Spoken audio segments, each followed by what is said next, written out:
ሰላም ውድ ተመልካቾች እንዴት ናችሁ? እንደምን አረፈዳችሁ? አሁን ወሳኝ የሆነ መረጃ ይዤላችሁ መጥቻለሁ። ይህ መረጃ ምንድነው?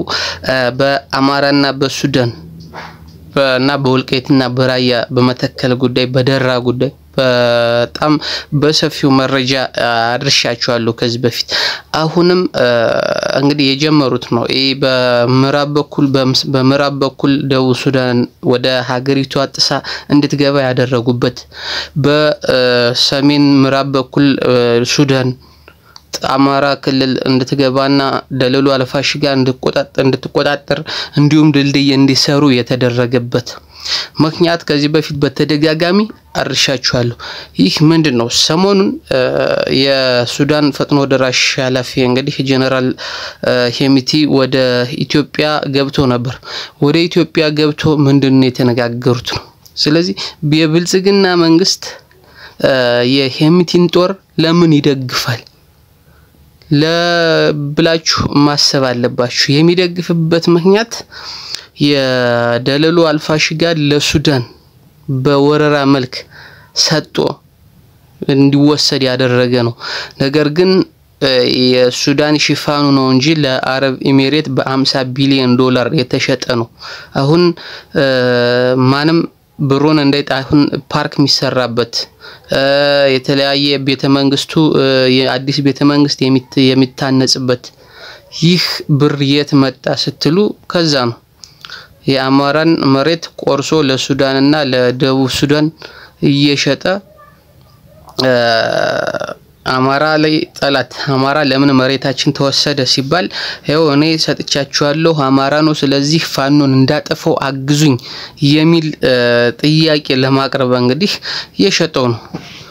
ለዚህ ነው አሁን ኤሚሬት አረብ ኤሚሬት ለምን ይሄን ያህል ብር ትረዳዋለች፣ ይሄን ያህል መሳሪያ ይሄን ያህል ድሮን ለምን በነፃ ትረዳዋለች ሲባል መልሱ ይሄ ነው። በ50 ቢሊዮን የተሸጠላትን የአማራ መሬት ደለሎ አልፋሽጋን ለመውሰድ ነው። ስለዚህ የአረብ ኤሚሬት ምንም ጉዳዩ አይደለም አማራ ይጨፍጨፍ ብቻ በድሮን የገዛችው መሬት ስለሆነ ማለት ነው። ስለዚህ ይህን ለማጽደቅ ምን ይፈልጋል? የጎንደርን ከአማራ መነጠል ነው። መጀመሪያ በወልቃይት ሴንሲቲቭ ፓርት ነው ብሎ በወልቃይት ኮሎኔል ደመቀን ከፋኖ ጋር ለማቃረን ይህን ሁሉ ዛቻ ይህን ሁሉ ዘመቻ ከፈቱ።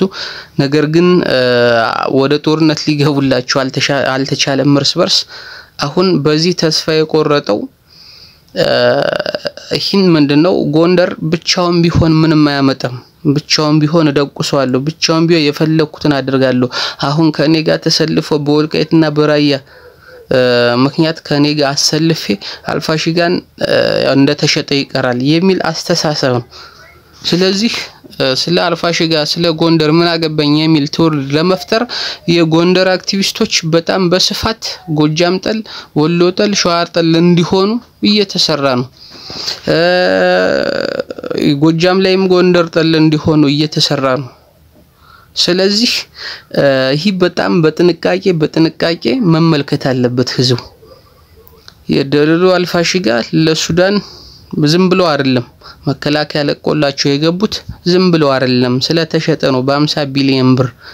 ይህ ደግሞ ለአማራ መግደያ ለድሮን ለኢትዮጵያ ማጥፊያ መከፋፈያ ለድሮን መግዣ ለመሳሪያ መግዣ ምንም ለማይጠቅም ኢኮኖሚን ላይ 1% እንኳን ለማይጨምር የኢትዮጵያን ውድነት የኑሮ ውድነት ለማያሻሽል 50 ቢሊዮን ዶላር ያለ ምንም ምክንያት ነው የተሸጠው። ይህ የአማራ መሬት ነው የተሸጠው።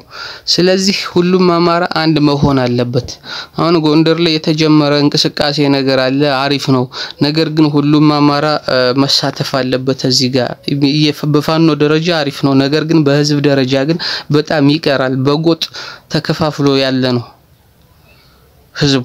ለምንድነው በጎጥ የተከፋፈለ ህዝብ ስላችሁ አሁን ሙሉ ህዝቡ ሳይሆን የአክቲቪስቶች እና የተገዢ ሆዳን ባለስልጣናት ድምጽ የተሰማ ነው። ምክንያቱም ሚዲያ አላቸው ያደራጁት በየወሩ የሚከፍሉት አክቲቪስት አላቸው። በእነሱ በኩል ብዙ አማራ የብልጽግና ደጋፊ እንደሆነ እያስተጋቡ ነው። ስለዚህ ለዓለም ሚዲያ ትክክል ለዓለም ማህበረሰብ እውነት ይመስላል። ስለዚህ ይህንን ለመስበር የተደራጀ ሚዲያ ያስፈልጋል። የተደራጀ ሚዲያ ያስፈልጋል። ጦር ብቻ አይደለም፣ የተደራጀ ሚዲያ ያስፈልጋል። ይሄን የሚመክት እዚህ ልቆ ለዓለም ሚዲያ ለማስረዳት የሚችል የተደራጀ በዚህ የሚመራ ታዛዥ የሆነ የተደራጀ ሚዲያ ያስፈልጋል። ስለዚህ እና ሳየ ደርቤ እና ሐዲስ ሚዲያ እና ሮሃ የጀመሩት አሪፍ ነው። ነገር ግን የመቀዛቀዝ ሁኔታ አለ። ሌላ አጀንዳ ተሰጥቷቸው አሁን ያንን ነገር ወደ አንድ መምጣቱን ነገር ረስተውታል። አሁንም አጠናክረው ቢቀጥሉትና ይሄ የአማራ ሚዲያ በተዋረድ በትዕዛዝ የሚሰራ ቢሆን በጣም አሪፍ ነው፣ አዋጭ ነው። ስለዚህ ይህ ሚዲያ መቋቋሙ ጥቅሙ ምንድነው? የአማራን ማንነት ዳር ደንበር አንድነት ያስጠብቃል። ስለዚህ በጣም በተጠንቀቅ በተሳካ ሁኔታ ሊሰራ የሚገባውና ዛሬ ነገ ሳይባል በተሳካ ሁኔታ ስራውን መጀመር የሚችልበት ሁኔታ ካልተፈጠረ በጣም አደጋለሁ። አሁን ሄሚቲ ጀነራል ሄሚቲ የሱዳን ፈጥኖ ደራሽ አዛዡ ወደ ኢትዮጵያ ገብቶ ምንድነው የገባለት?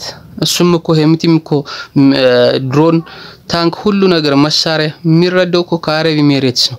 ምክንያቱም ሄሚቲ ሱዳንን ያዘ ማለት አረብ ኤሚሬት ከሱዳን ፍቃድ ታገኛለች።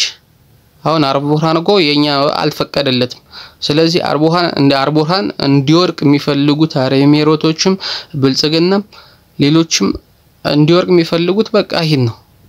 ስለዚህ አረብ ኤሚሬት ለሁለቱም ነው፣ ለብልጽግናም ፋኖን እንዲያጠፋ እንዲጨፈጭፍ የአማራን ህዝብ እንዲያዳክም ድሮን ትረዳለች፣ ብር ትረዳለች።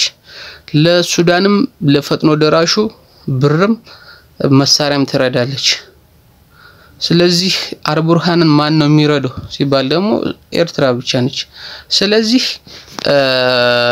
ይሄ አሁን ጎንደር ወደ ቋራ ወደ የፋኖ አንድነት ለመመስረት ወደ ቋራ ሄደው ያለ የሱዳን ወታደሮችን ማለትም የሱዳን ሚሊታሪዎች እስከ አመራር ደረጃ እንግዲህ ደንበር ላይ የፋኖ የተገናኙበት ሁኔታ አለ። ዘመነን ለማየት የተደሰቱበት የተንከባከቡበት ሁኔታ አለ። ይህ ምንድነው የሚያሳየው ሲባል እንግዲህ የአልቡርሃን ወታደሮች ለጊዜውም ቢሆን ይጠቅሙናል። ስለዚህ ለጊዜውም ቢሆን ይጠቅሙናል። ስለዚህ ከሱዳን ጋር ፋኖ ወደ መተባበር የሚችልበት ከአርቡርሃን ጋር መተባበር የሚችልበትን ሁኔታ ቢፈጥር በጣም አሪፍ ይሆናል። ለጊዜው ያንን ፈጥሮ እንግዲህ ሀገሪቷን ከተቆጣጠርነ በኋላ የምንጠይቀውን ነገር እንጠይቃለን። አሁን ግን የሚቀርመው ነገር አንድነት ፈጥሮ ይህን መንግስት የጋራ ጠላት መንግስት የሆነ ለማስወጋድ መስራት አለበት በአንድነት።